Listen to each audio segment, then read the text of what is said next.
Nonostante l'impegno non siamo riusciti a centrare questi obiettivi che ci aveva posto la Comunità Europea.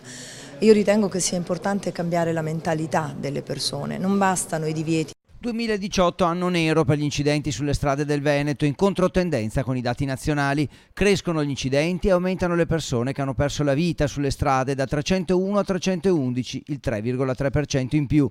In provincia di Padova i dati peggiori: 2.964 incidenti nel 2018, 66 in più dell'anno precedente e addirittura 58 morti contro i 46 del 2017. Sale anche il numero di pedoni uccisi da 3 a 6, ma in proporzione al numero di abitanti la maglia nera in Veneto va a Treviso. Purtroppo Treviso è la nostra maglia nera, un po' per la conformazione delle strade, un po' perché purtroppo su quelle zone c'è un grandissimo movimento di mezzi, anche di mezzi pesanti. Negli ultimi 3-4 anni abbiamo avuto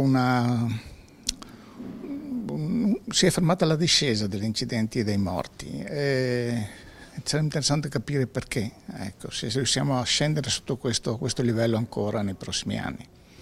In provincia di Padova, più che altrove, il 40% degli incidenti è causato dalla guida distratta e più del 25% dal mancato rispetto della segnaletica stradale. Ci sono delle fasce età più a rischio che sono i giovani naturalmente, fino ai 35-40 anni, poi riparte dai 65 anni in su.